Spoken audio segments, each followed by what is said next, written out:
السلام علیکم ورحمۃ اللہ وبرکاتہ۔ امید کرتا ہوں کہ آپ تمام لوگ خیر و عافیت سے ہوں گے۔ ہم اور آپ جو سوال و جواب سیکھ رہے ہیں، یہ صرف سوال اور جواب ہی نہیں بلکہ یہ ہماری تاریخ ہے۔ آج سے 1450 سال پہلے کی تاریخ ہے، لہٰذا اسے خود بھی سیکھے، اپنی اولادوں کو بھی سکھائے۔ سوال نمبر 219، حضرت علی رضی اللہ عنہ کی وفات کب ہوئی؟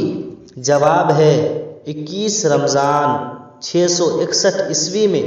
سوال نمبر 220، مشہور و معروف امام کتنے ہیں؟ آپ کا وقت شروع ہوتا ہے اب۔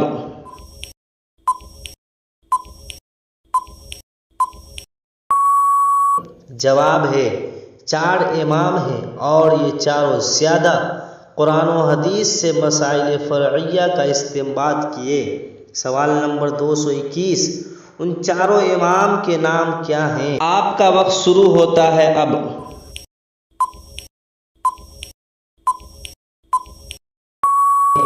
جواب ہے نمبر 1 حضرت امام ابو حنیفہ رحمۃ اللہ علیہ، نمبر 2 حضرت امام مالک رحمۃ اللہ علیہ، نمبر 3 حضرت امام شافعی رحمۃ اللہ علیہ، نمبر 4 حضرت امام احمد بن حنبل رحمۃ اللہ علیہ۔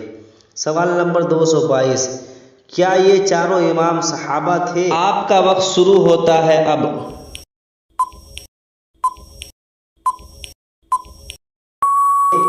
جواب ہے نہیں، امام ابو حنیفہ رحمۃ اللہ علیہ تابعی تھے اور امام مالک رحمۃ اللہ علیہ تبع تابعی تھے۔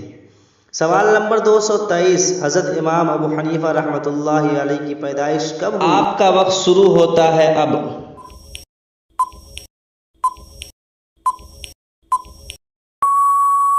جواب ہے 5 ستمبر 699 عیسوی 80 ہجری میں عراق کے شہر کوفہ میں ہوئی۔ سوال نمبر 224، حضرت امام ابو حنیفہ رحمۃ اللہ علیہ کو کن کن ناموں سے لوگ جانتے ہیں؟ آپ کا وقت شروع ہوتا ہے اب۔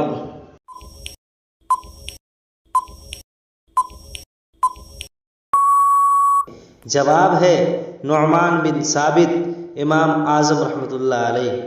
سوال نمبر 225، حضرت امام اعظم کا اسم گرامی کیا تھا؟ آپ کا وقت شروع ہوتا ہے اب۔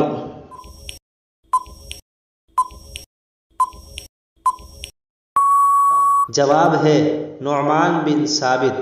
سوال نمبر 226، امام اعظم رحمۃ اللہ علیہ کی کنیت کیا تھی؟ آپ کا وقت شروع ہوتا ہے اب۔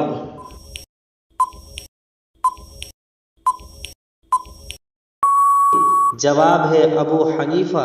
سوال نمبر 227، امام اعظم رحمۃ اللہ علیہ کے والد کا نام کیا تھا؟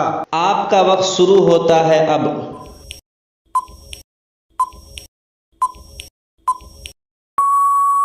جواب ہے حضرت ثابت۔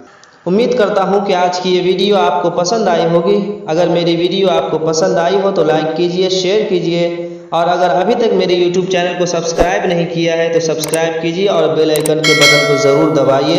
السلام علیکم ورحمۃ اللہ وبرکاتہ۔